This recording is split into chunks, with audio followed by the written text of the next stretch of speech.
to the Wager Makers Podcast with Webb and Schmidt. Brick by brick, baby. I'm freaking out, Webb. I was told there'd be no man. Stupidity's going to be an asset. What a bunch of crybabies. Hello, my name is Steve Smith, and this is Rob Weber. Say hey, Webb. Hello. What's up, Smith? What's up, buddy? I'm Smith. That's Webb, and we are the Wager Makers, and this is the Wager Maker Podcast. Thank you all for joining us. We got a big show coming up tonight. We're a day late, but we're still going to get all the information to you that we usually would get to you as quickly as we can here. So some of you that just listen to the podcast, I'm sure this will be out before the Thursday night game. If you watch it on YouTube, maybe you missed the Thursday night game. Not sure. We'll try and get out to you as fast as we can. A lot of stuff to go through. Webb, this is Wager Maker Podcast number 67. 67, baby. Brick by brick.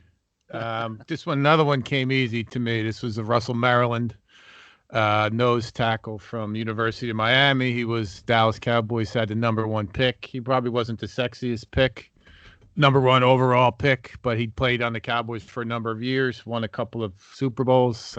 I'm not sure, maybe three, maybe all three of them. But he was always a good player. He was there for a while, good locker room guy. So that one came easy to me, number 67, Russell, Maryland. That's a good one. I didn't even know that. I didn't even think about that offhand. It's kind of a weird number for a defensive tackle, but obviously really good player at the U and really good player. He was badass at the U. Hell yeah. Real good player for the Dallas Cowboys in their heyday of just badass defense they had. Everybody always talks about Aikman and Emmitt Smith and Troy and Michael Irvin, but that defense was badass over there. They were started awesome, in the front. Yep.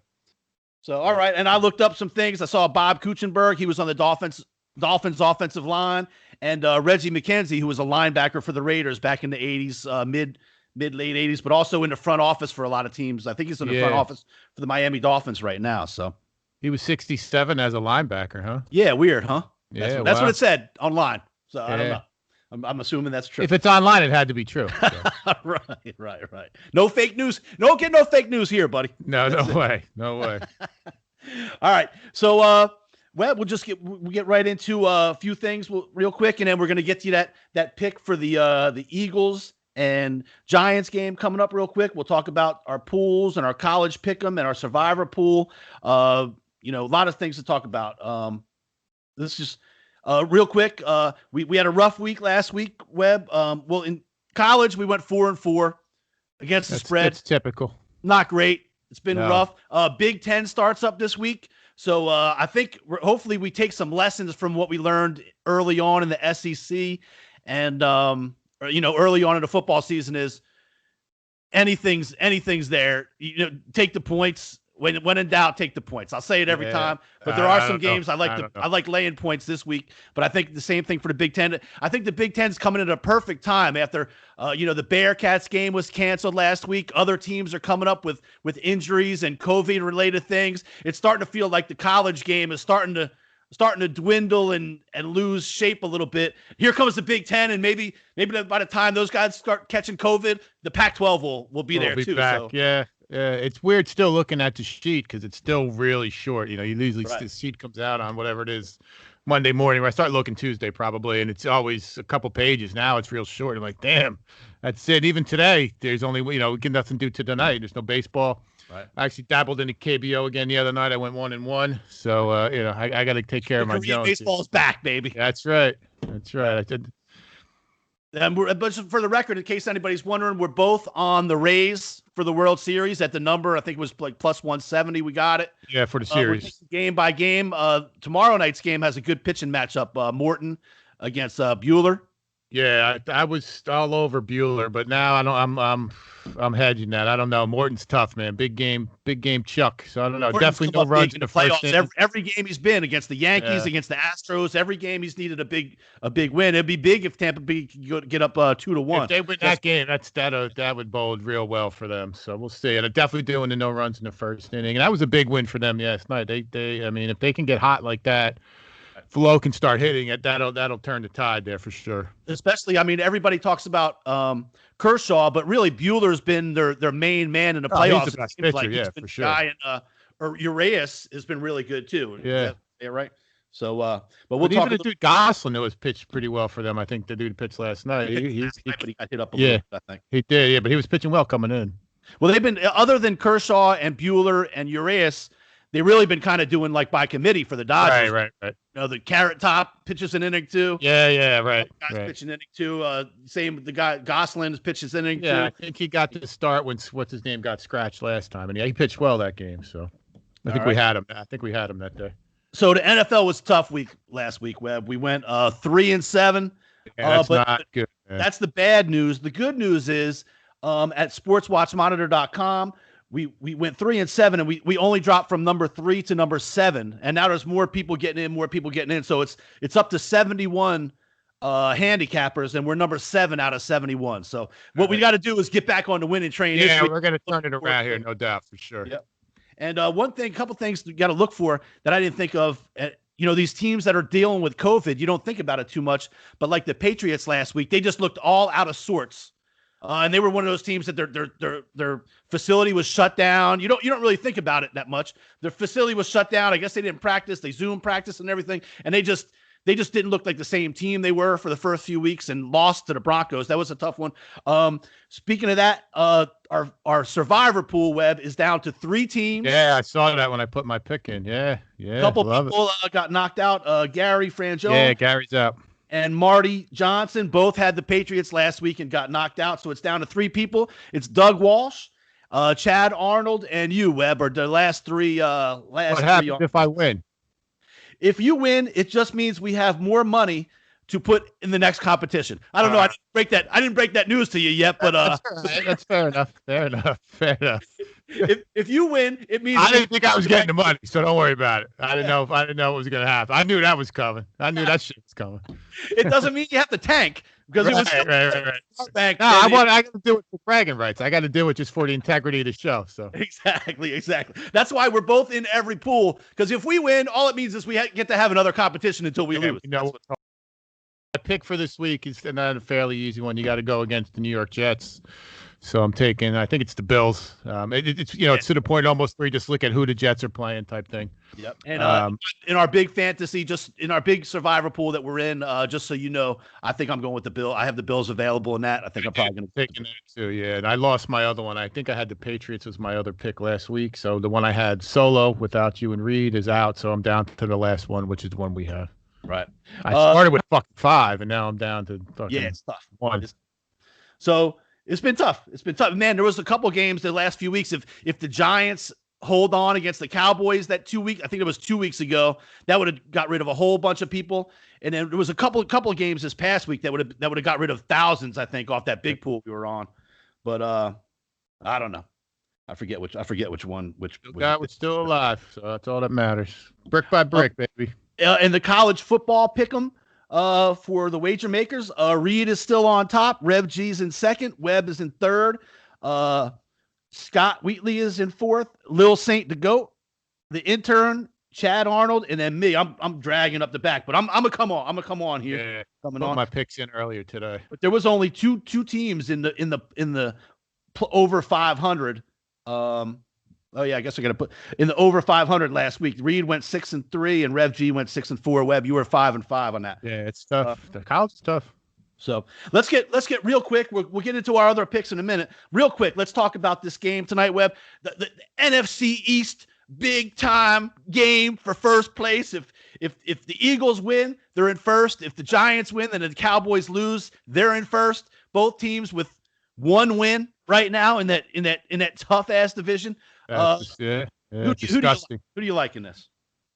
This one came to me pretty. The Eagles are getting a little bit healthy. That's a relative term. They're getting, I think, Lane Johnson back to right tackle and another guard back. So I think they have their center, the right guard and the right tackle that are start the season back. And I think Deshaun Jackson's back. So I took the Eagles. I think this is a fairly pretty easy one. It started at 6. I think the line's down to 4.5, something like that.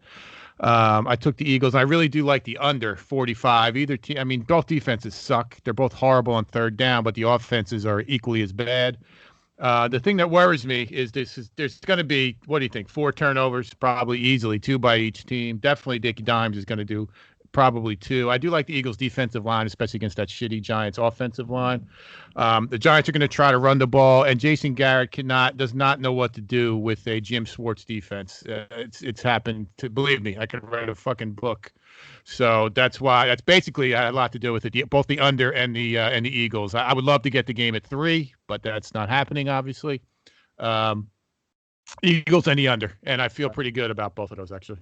I agree. This is a classic tale here, Webb, of when you look at the eye test. I know that the Eagles only have 1 win and a tie or whatever, but when you look at the eye test, it seems like every week the Eagles are playing they're struggling, but they're playing a tough team. I think it was the Ravens this past week. It was they scored 22 points in the fourth quarter. The Steelers the week before that, and they make it close. They end up covering the line, but man, Wentz just throws the interceptions. Oh, he sure does. Yeah. It's just tough. It's completely reckless. Reckless with his body, reckless with the ball. Right. Like you said, if this was a 3-point game, I would love the Eagles, but this 4.5 in a division game with 2 crappy teams on a Thursday night, it scares me a little bit. And this is the one where we talk about, do you go with the eye test in the NFL, or do you take the solid points, the 4.5 in a division game? I have no problem going with the Eagles tonight. I'm leery. I wouldn't go big on this. The Thursday night games are kind of unpredictable sometimes, but I am taking the Eagles. I did take the Eagles already, but just beware. I do like the under, like you said. Hopefully when the guys make those turnovers, they're not deep in their own end. That's hopefully right. Hopefully they're ending long drives down by the goal line and turning the ball over there as opposed to back in their own end. But I do like the under in that game as well. And there should be, I think there's fans in Philly tonight, I believe. Right, at least a few thousand. In fact, there's going to be a few thousand at the Saints game, but only 3,000, I think. And that does, especially with Dickie Dimes, I don't know if that's going to affect him. I'm sure the Eagle fans will be fired up for that, something to do and kind of get behind. Like you said, the team does have a chance to get in the first place here. So it's unbelievable as that is. Right, and believe it or not, I pulled up, since you brought that up, Webb, on one of the shows I was watching yesterday, had a little stat on this with the teams with fans and without, even though nobody's full. Some teams have more fans than others, and this is not against the spread. But so far this year in the NFL, the teams with fans are 22-12, and the teams without fans are 25-31-1. Yeah, that makes sense to me. Home teams. Especially that little crowd will make, it makes a difference. We saw it when we talked about it with the A&N game, and then, even the University of Miami game seems like that those fans make a difference too. So, I'm a believer in that at this point. Right. So talking about we're talking about the Eagles, we're talking about the NFC East. Talk about how bad the NFC East is, the Eagles, the Giants. Well, we talk a lot about the Jets. We talk shit about the Jets. We talk shit about the Eagles. Mm-hmm. There's been some rumors this week coming out from your boys' locker room that there's already dissension among the ranks with the coach, with McCarthy. The team obviously not playing well. Dallas, another team completely underachieved. Horrible. At what point, Webb? Disgraceful. Look, I know everybody. Look, nobody loves the picture of the big white couch on the yacht with the girls handing the man the phone. Yeah. During draft night than I do. I thought it was the coolest thing I ever seen. Right. But at what point do we start pointing the finger at the upper management of the Cowboys, just like we do with the Jets and the Giants? You have to do it now. Clearly it's been 25 years. You root for a Cowboy fan. It's a brand. It's about ratings. It's about prime time games. It's not about wins and losses. And that's where the issue lies. You'll see that Forbes magazine and Cowboys are the most highly valued sports franchise in the world, even bigger than those soccer teams. And then they'll get, even now they're getting 5 and 6, prime time games or whatever it is. It's just ridiculous. It's like Apple. Like the new iPhone comes out. What do? You go get the new iPhone. Is it better? It's newer. Some things are better, some things are worse. It's going to be glitchy, but you just buy it because that's kind of what you do. And it's the same with the Cowboys. It's not about the product on the field. It's all about, the cachet. It's style over substance, and I'm fucking sick of it. I'm thinking about actually moving on to a new team. So I've been doing some thinking about that, actually. Is there this is pretty funny. We even talk about this. Are there some teams in the running that you're thinking about Can't really. The NFC is tough, so I can't do it in that in the division. And then like the Packers, I thought about, but they beat the Cowboys too many crushing times. So I thought maybe the Vikings, but they don't get up. So maybe the Bears. I like the defense of the Bears, but I cannot get behind. They got to do something with the quarterback. Once Foles leaves, maybe I could pick up the Bears.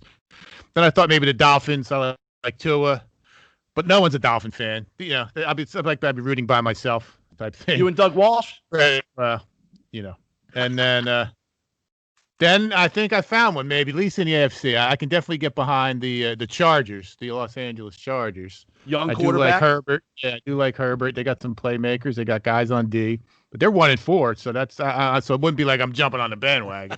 Right. So you buy low right now, and then maybe in a year or two, Herbert's doing something. That's kind of where I'm leaning right now. The Bucks, they're kind of too trendy.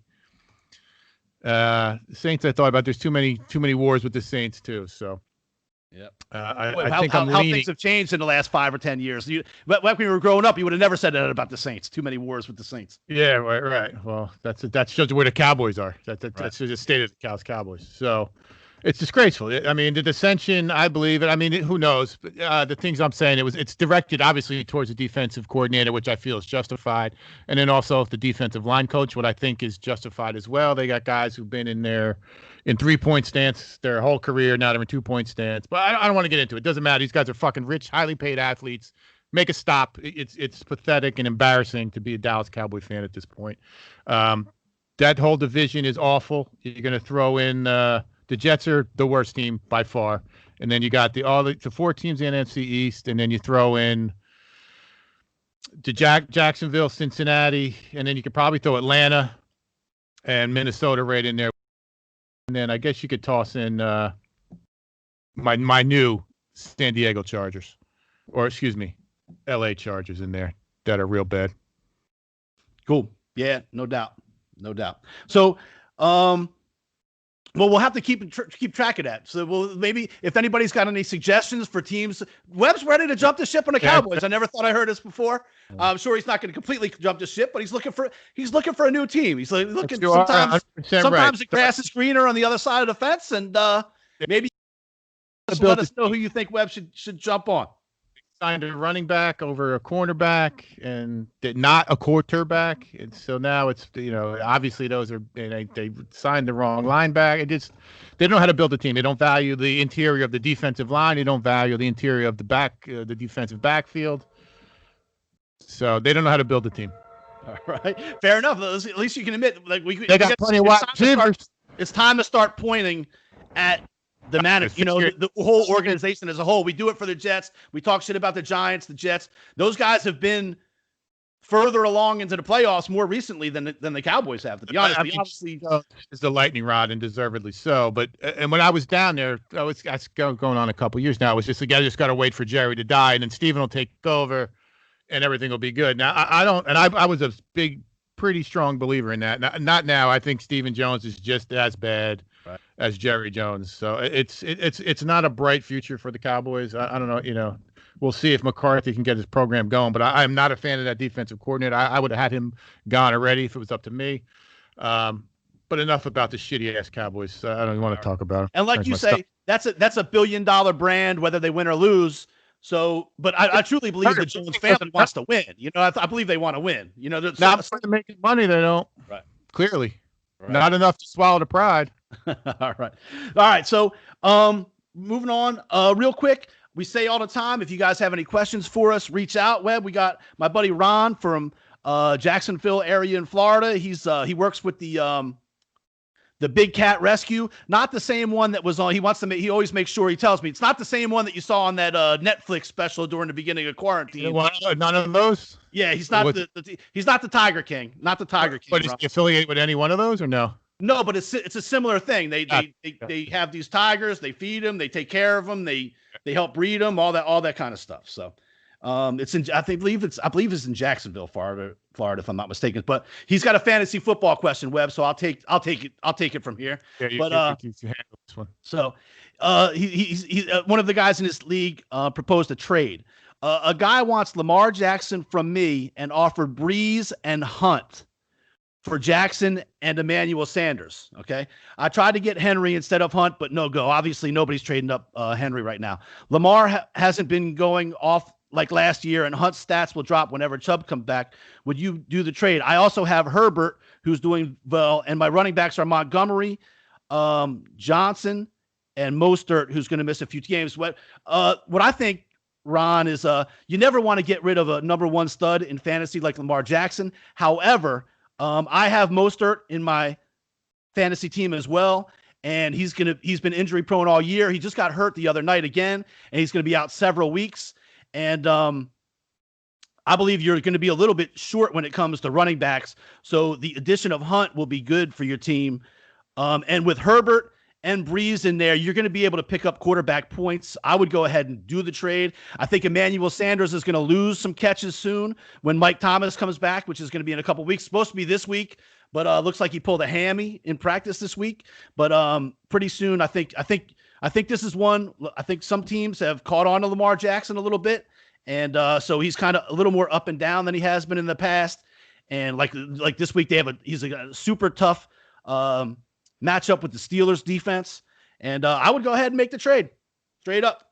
I would do it too. Kareem Hunt is going to get a ton more. Nick Chubb's out for the year, so I believe. I don't know that out for a year, but certainly just like most are out for several weeks, and by the time you have to worry about, I thought he's on the IR. And then Hunt's going to catch the ball too. Lamar Jackson, they figured him out. It's already, you've seen it. They're not winning like they won last year. He's not. We've seen this many times, and if you listen to the podcast in the summer, we talked about, let's see, I need another year to anoint him the next best thing. So not that he's not good, and not that the team isn't very good. They actually just made a trade for Yannick. Just another complete baffling mishandling of something by the Minnesota Vikings.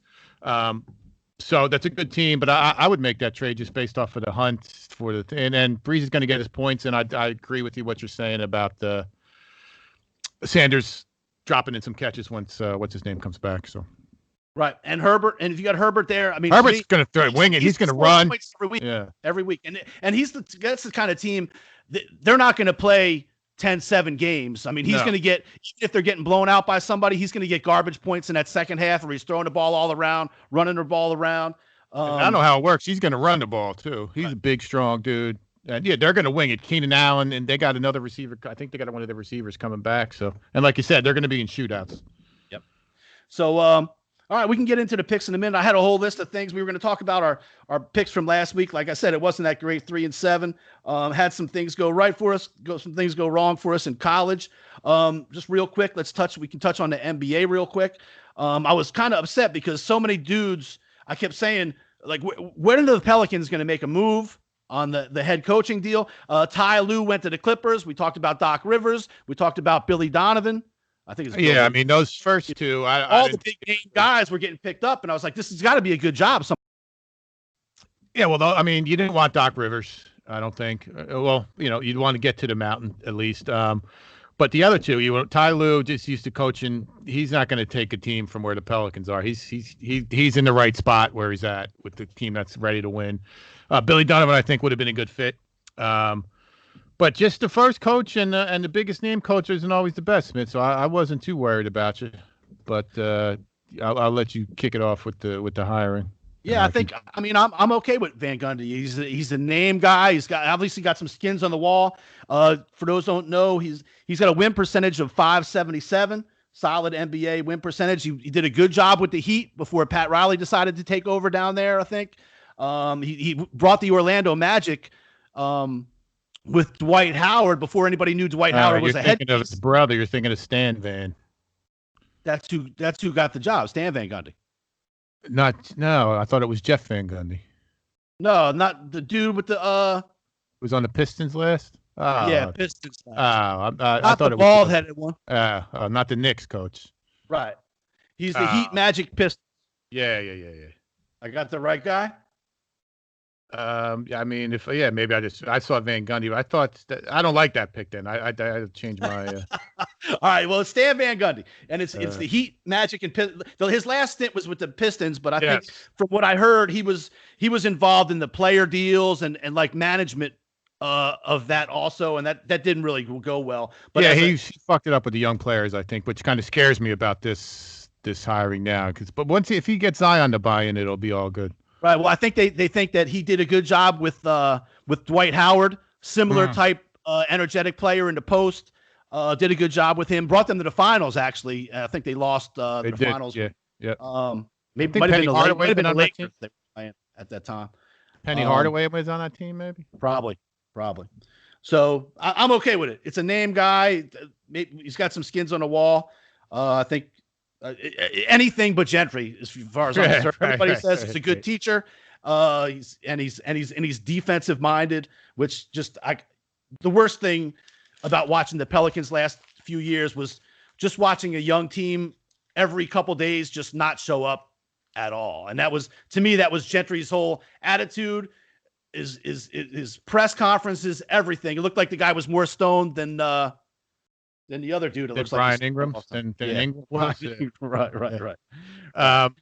Yeah, I mean, and even if you talk to, LeBron, you hear these guys talk, even Kawhi. I mean, they'll all the time. That was the whole thing that even in the heyday, the Warriors, they would clamp down. You ask Draymond Green, and biggest knock on the Rockets these past couple of years, maybe not this year, but years past, they had a very talented team, but they played literally zero defense. You could never that's only going to get you so far. So I do like the defensive oriented slant to this. So yeah, I mean, I'm a Jeff Van Gundy fan. I was working in the industry back when he was the coach, hanging on Alonzo Mourning's foot back in the day. Right. But both Van Gundy's are good.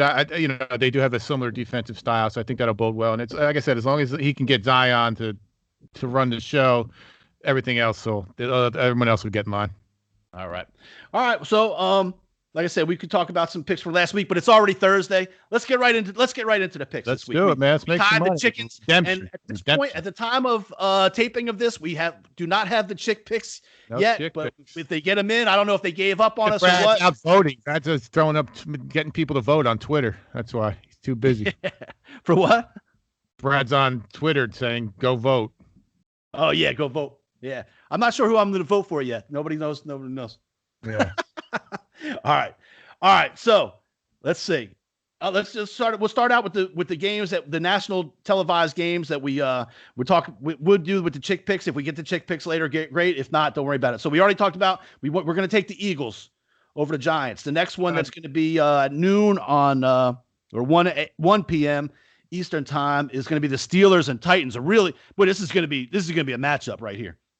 This is an easy one for me. I'm all over the Steelers. The Titans defense sucks. Steelers great defense. They're playing well. What's it that did? Chase Claypool is killing it. Let me see what the number I have. I think it's 1. Not that I'm disparaging anything. The Steelers +1. This to me is way easy. Well, they're missing their starting inside linebacker, which may hurt the run defense. I think he just got hurt. One of the guys. Bush, the kid from Michigan. That's that second-year linebacker for the Steelers. That hurts. But I don't know if that's enough. And an inside linebacker to swing the game. Pittsburgh's going to score. Tennessee's defense is not good. Tannehill's having a hell of a season, but we're still waiting for the other shoe to drop a little bit, anyways. But I'm all over the Steelers +1 here. Yeah, I like that too. I think the Steelers' run defense is pretty damn good. They're going to give Henry a hard time, but Henry is a damn beast. You see him at the end of that game last week. Unbelievable. Throwing people around. Yeah, but he is a fucking man.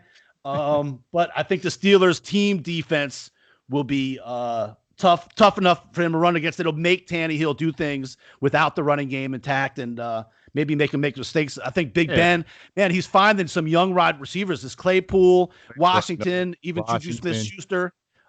This team can't get re-signed. They find receivers out of nowhere. Even Antonio Brown was like a fifth, low pick. So they don't have really any issue finding receivers.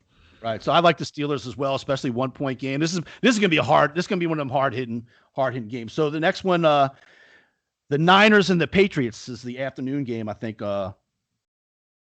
Take a look at. This is another pretty one, easy one for me. The Niners are in shambles. They're falling crazy. Garoppolo is going to lose his job.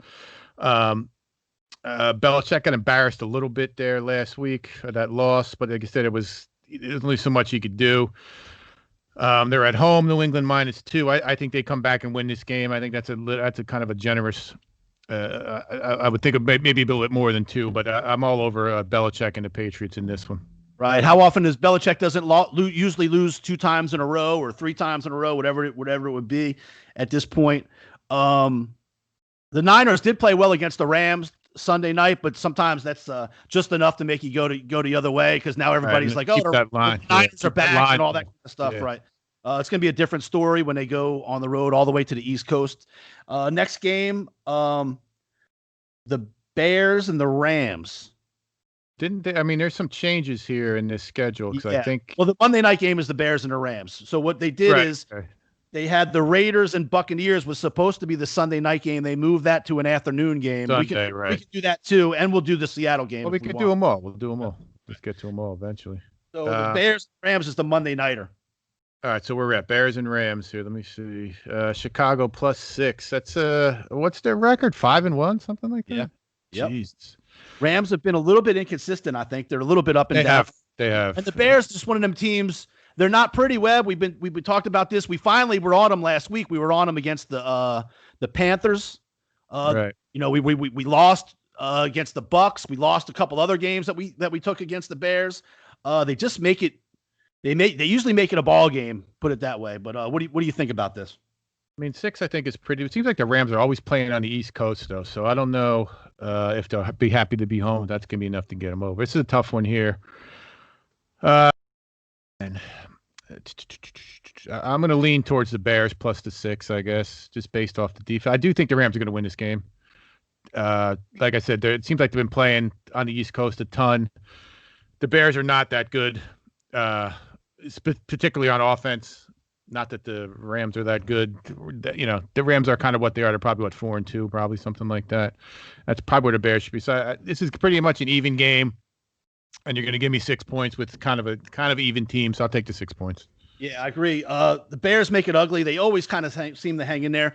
Hey, look, the Rams could easily come out and whoop their ass, but we seem to say this against the Bears every week that they're playing against a team that's better than them, but they come to play, you know. And they're 5-1 with subpar quarterback play. So if they get decent quarterback play, maybe we can at least keep it close. Maybe by Monday this game will be 7, and then you'll get a whole touchdown. Be great. Right. So all right, and then we'll look at the other game. That game that got moved. Okay, the Raiders are having all kinds of issues. I think with the COVID. I think there's 5 guys, and I think the whole offensive line is under quarantine now or something. And then the starting safety, that dude Abram. Yeah. So, and they're making them play too. This game will not. How they acted or whatever the videos that came out. They don't pay attention to the protocols. And I think the Titans got hit with a pretty hefty fine or something too, from what happened earlier in the season, COVID related. I can't find the game here. It's showing on ESPN that it might be off on the board over there just because maybe of all that's what it is. Yeah, I don't see it. But on here, it's showing the Buccaneers are favored by 4. Here comes the wager. There it is. In time for this big pick. I think we have to take the Buccaneers because of what's going on. Yes, yes. And they're just heating again. We're still waiting for them to explode. They're going to get better and better. I would take the Buccaneers probably anyway. So I'm no problem with that. Yeah, and we'll just we wanted to bring this up the other day too. Make sure everybody pays attention to everything that goes on during the week. We do this show on Wednesday night. We give you picks on Wednesday night usually. Last week we did it. The next day we found out that Landry had, on Cleveland had broken ribs and that Mayfield was hurt and all this other stuff. And by the way, don't let me if I ever believe in the Browns again, just slap the face from across the TV screen here or whatever. Yeah, just make sure you keep up on the injuries and things like that. And if you have a question, say, hey, you guys took the Browns on Wednesday night. How do you feel about that on Sunday morning? Right. And we'll tell you, because with the COVID and everything else going on, I mean, just remember what we're doing here. I mean, we're picking picks on Wednesday night. Sometimes things literally the minute we get done talking, you look on SportsCenter and some new guy is hurt or some guy's in or COVID something. shit happens.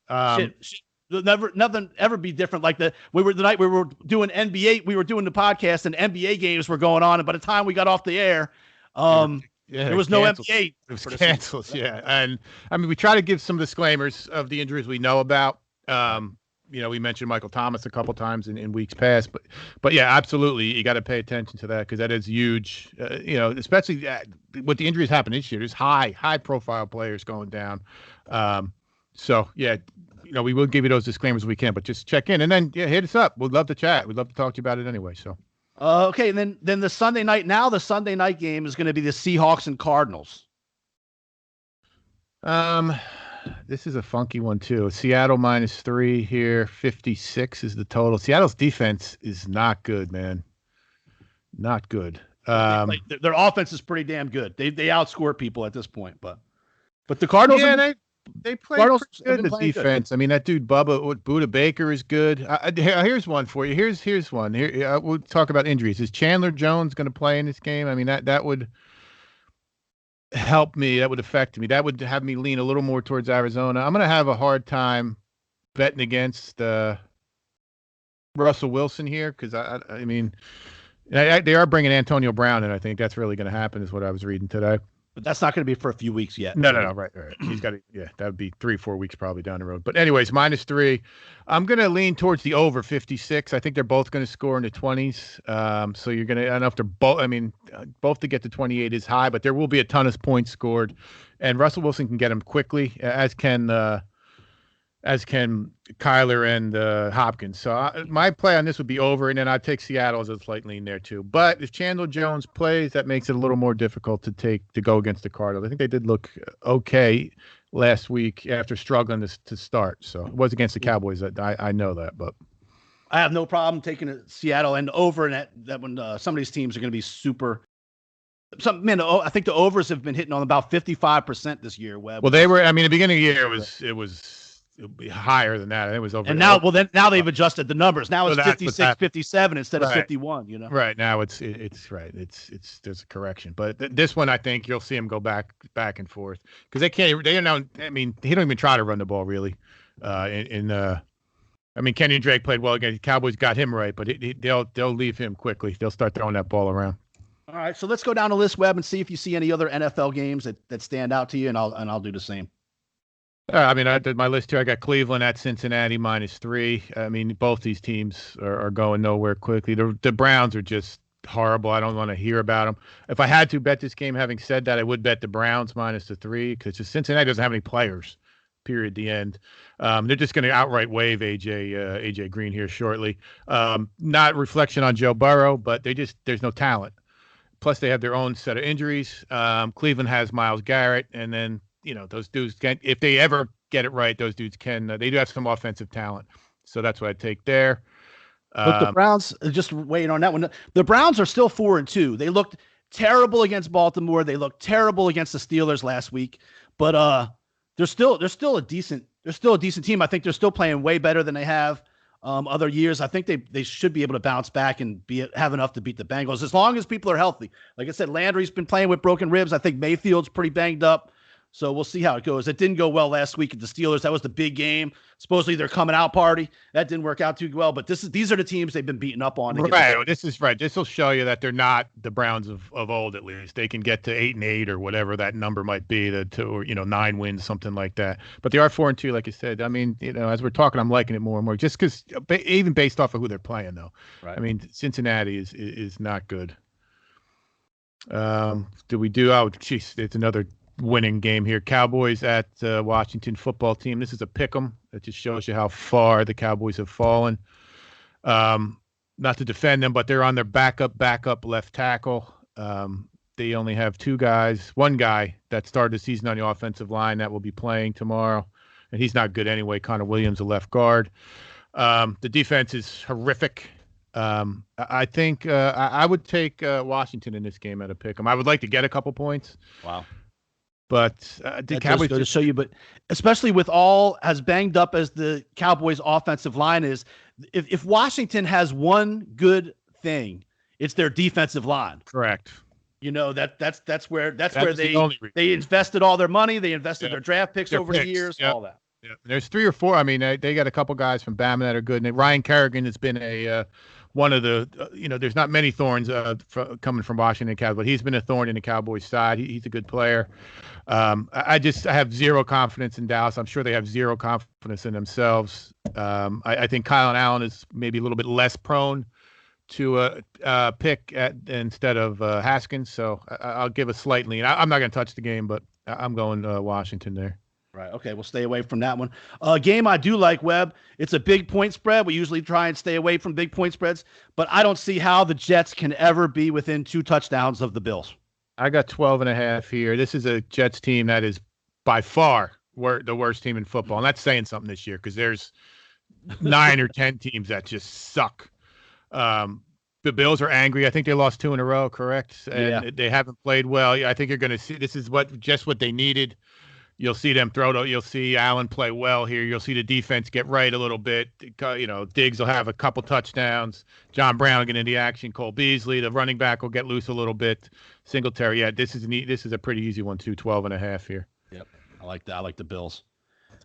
What else you see that we got so far? We got 1, 2, 3, 4, 5, 6, 7, 8, 9, 10. We're at 10 already.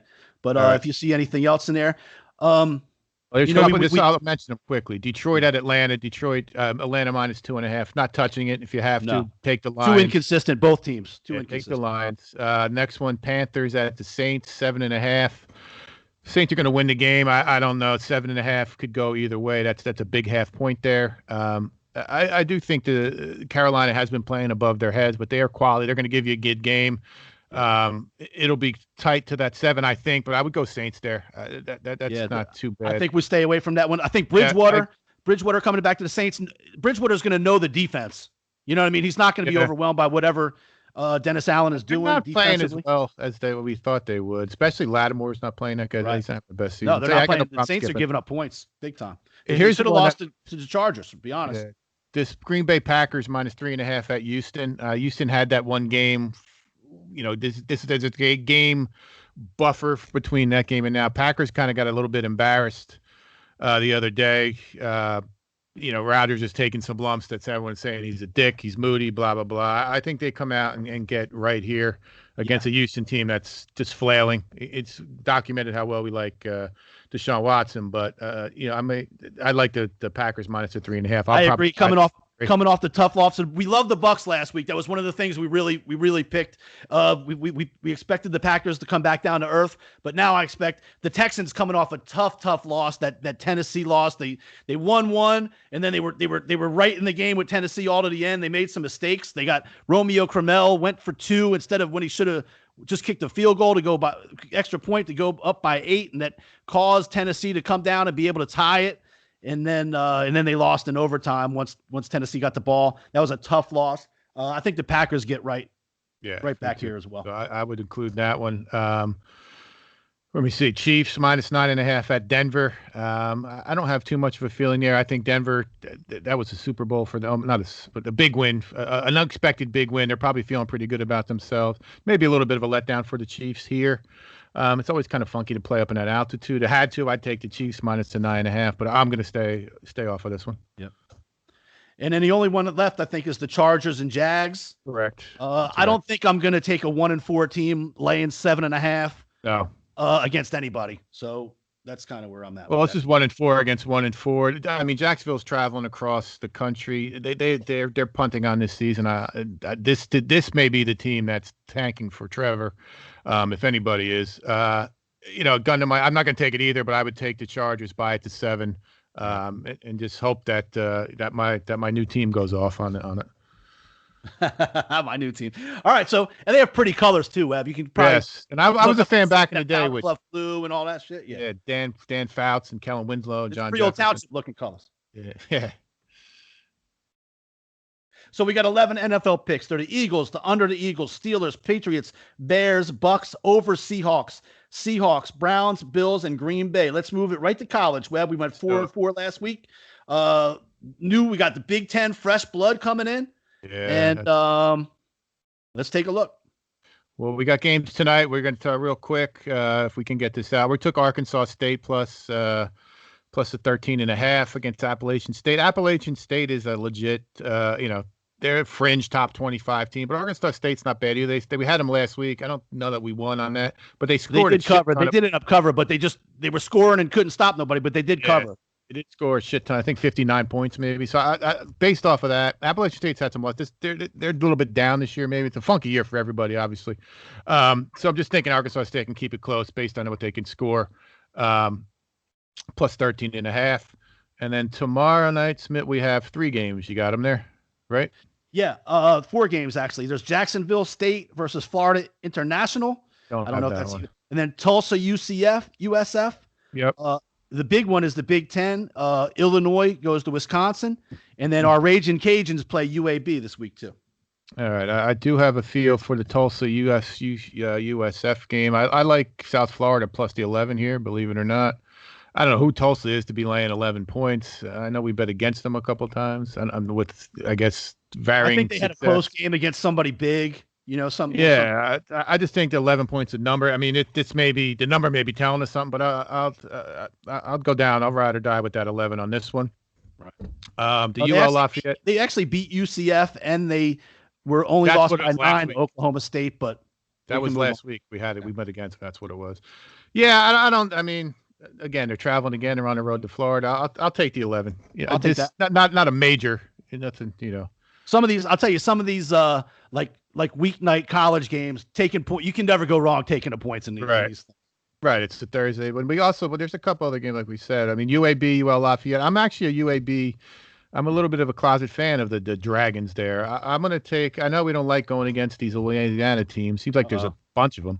But I'll take the 2.5. I'd end up buying that to 3. That if you want to skip on that, that's fine. But UAB's been pretty good to us, I think. All right, I'll take you. We'll go with UAB. That's fine. And then the big one is the Big Ten. Nobody knows. To me, nobody knows what these teams are going to be. Right, exactly. Illinois had probably a little bit better season last year than they have in the past. Wisconsin usually comes out early in the season and kicks ass. But this was going to be a year for Wisconsin too, Smith. This was a year they were talking about them, up at, fighting for that 3-4 spot in the playoffs. That the quarterback is a senior now, and he has pretty good. I'm sure they got a running back. They always seem to pump out a 2,000-yard running back. But I got 19.5 here. I guess it's in Wisconsin, right? Yeah. I have no idea. I mean, no idea on this one. If I had to, I'd just take Wisconsin just based off of the preseason hype. But it's tough. All right. Well, we put it. We can wait. You want to put it on the list or not put it on the list? Yeah, let's skip it. All right. That's tough. The first Big Ten game we're going to skip. Yeah, all right, move on to Saturday. See some games that you like. I got one off the top of my head, Webb. Kansas State, Webb. They got upset early in the season. They've been playing better since. They beat so the big upset, they lost to Arkansas State. That's the one we talked about being pretty good by 4 points early in the season. But then they beat Oklahoma, they beat Texas Tech, and they beat TCU. Kansas is in a mess. Their best player, Puka Williams, was from the New Orleans area here. He went up there. He's been in all kinds of trouble back and forth. He was the one actually that ran back the kickoff against West Virginia last week. They put it right at the number 21 that I think a lot of people were at. He just decided this week he's going to pros and he's leaving the program. He's like the best athlete they have on the team. If you can get this under 21, I love Kansas State in this game. I know it's laying a lot of points, but I love Kansas State. I got 20 here. Yeah, I got no problem with this. Kansas sucks. There's no two ways about it. That's an easy call for me. Yeah, and I mean, at number 20 is better than 21, so I get you there. I'm cool with that. All right. I got a couple here I had marked, and then we can maybe talk about some others. Where is my universe? Where's Cincinnati here? I got Cincinnati towards the bottom. I like them too. We've been waiting for them to play for a few weeks. They've had some COVID I mean, issues that's what. Well, I think it was against more. So they're playing SMU. Yeah. And SMU, I mean, the Ponies, I like them from back in the day, too. But they let us down last week, though, the Ponies. They did. I like Cincinnati plus 2.5, buy it to 3. I like that's pretty good here. That's a defense, strong defense. Cincinnati's for real. They're legit this year, even more so than years past. SMU is okay. They're a good, whatever conference that is. They're the leader of that conference, with the Conference USA maybe. But they're not ready for prime time. And Cincinnati's just off of that prime time, tier as well. I like Cincinnati plus a couple points there. All right. And then one more that I like, and we can talk some others, where BYU is laying a number, but they are crushing teams, and they have been good to us. 28.5 against Texas State. I like BYU. I know that's a number. They're going to score in the 50s for sure. That quarterback is a pro. Zach Wilson, I think his name is. I'll buy this to 28, and I'm going to whack this one too. I like this one a lot. And this is late night, Saturday night too, 10:15. Cool. I don't know about this line, this number, whatever, but all I can tell you is I appreciate BYU from last week, Webb. It was one of those games where, you know how you have a team, they're laying a few points, and you feel like, man, they're just playing to win. They got no idea what the point spread is. The BYU last week on Friday night was the exact opposite. They scored and went up by like 4 and onside kicked it. Yeah. To get it in like the third quarter. And onside kick to get the ball back. They went again a few plays later on in the game. They like went for it down in their own, like they threw the ball when all they had to do was take it when other teams would have taken a knee at the goal line. Let's see. I made a couple notes. They made a big play and they onside kicked in the third quarter after scoring. And then also they passed for a touchdown at the 10-yard line instead of trying to run the clock out. And their coach is good. Their quarterback is good. They were losing by 13 late in the third, laying 5.5, and they came back and did it all. So I like them. Do that for sure. So we got BYU. And then another team that I like tomorrow, Saturday, is right here. And let's see, who are we talking about?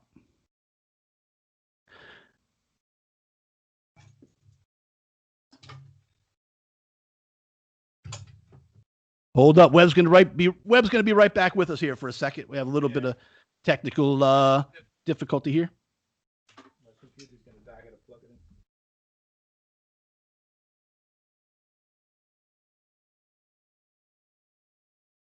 I had some good points to make about LSU here. So just while we're waiting for Webb.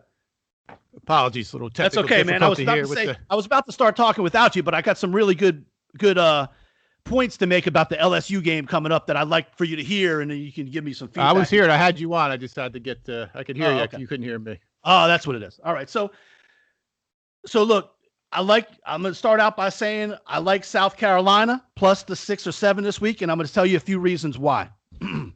Number one, their defense can't stop anybody. LSU's defense. Right. LSU's defense can't stop anybody. Number two, Miles Brennan, the quarterback, is a lower leg injury, and he's going to be out for this week. And LSU's been scoring.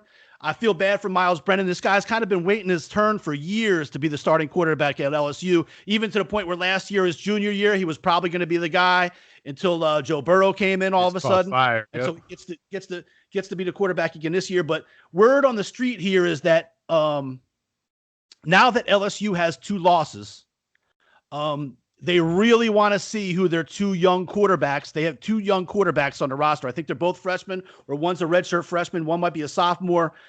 They really want to see how these guys can do, and they really want to throw them to the fire. And with 2 losses already, the LSU's almost looking at this already during this COVID season. Right. Yep. And 2 losses, they're almost looking at this like a mulligan. Obviously, Coach O won the national championship this year. He signed the new contract. His job is secure. Right.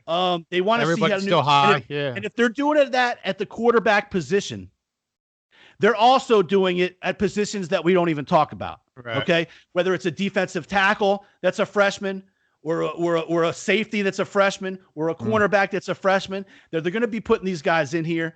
South Carolina's coming off a big win last week against Auburn. LSU's defense can't stop anybody. I think this is as good a chance as South Carolina will ever have of beating LSU this time of the year. I think I'm going to take that 6 or 7 points with South Carolina. And also, I was listening to Herb Street talk the other day, Webb, about how it's been pretty obvious that these SEC defenses are really behind the offenses this year. A lot of high scoring games. And part of his explanation for that, Webb, was that, all right, so a lot of guys opted out for this year. Not a lot, but some. And the ones that opted in aren't necessarily 100% in. In other words, they're one foot in the door with this thing, but they're also looking about what's happening afterwards, making sure they're staying healthy. Maybe you're not completely selling out like you would on defense if it was a regular season. Right. Just there's a feeling for these real good players and real good teams that, this isn't the same for all the marbles like it's been in the past, if that makes any sense. So in some ways, defense is all about effort in many ways. And a lot of these teams, all up and down the SEC, other than Alabama, other than the Clemson and probably Ohio State, everybody else is just kind of out there doing whatever. I like South Carolina, but that may be a reason why some of these defenses have had such a hard time stopping people in these games. That's an interesting theory, yeah. But I got no problem. I had South Carolina here with a question mark. I'm down with that. That's good. All right. What else you got? I was looking at Florida State, believe it or not. Florida State +5 at LSU. They seem that quarterback change, I think, may have done it for them. They looked good, actually. I don't know who they played last week. We bet against them a couple times and we got smacked. I'm ready to hop on the other way. Sometimes you just got to take a look at this is going to be 3 weeks in a row if they play good this week. Louisville, to me, is no good. What they scored last week, 7 points or something like that. They covered the Notre Dame. They did. We had the other way. I had the other way, maybe. Or something. Or maybe we didn't touch it just to see. Cause it wasn't going to win. That game would have been – somehow we would have lost both if we would have bet that one. So – I do like Florida State +5. All right, I'm cool with that. Louisville screwed us so many times that I don't mind taking Florida State. This will be the week Louisville shows up and kicks some ass, but I'll take Florida State +5. Right. And another one I saw, University of Miami, 12.5 is a pretty big number, but they seem to be. The only teams that they get beat up by are the major league teams. It seems like Clemson smacked them. We all knew that. They beat somebody else. They were laying 14. We had them. They covered. Virginia is not doing anything. I don't know what's their story. I think their quarterback may be hurt. They didn't score any points really last week either. Like Miami at home again. I mentioned the crowd noise there. 12.5. I like Miami a little bit there too. All right, take Miami. Let's see. There's a few games. Let's look at some of these Big Ten games and see if anything stands out. I think Indiana had a pretty good year last year, but to me, they're one of those teams that. Maybe fourth year, they have some seniors getting to be seniors right at the right time. Yep. And they play a little more competitive. But I think Penn State has big, high hopes this year. And they're to not even be laying a touchdown, I think, is a pretty good play here for Penn State. I love the over here. Indiana's can score a ton of points. They got a couple of senior receivers that are real good. Penn State defense is banged up, not as what it was these past couple years. 61 is pretty high, but I do like the over there. I don't know. I wouldn't go any higher than that. We got Penn State -5.5. I could go either way on this one in terms of the team, but I do like the over. All right.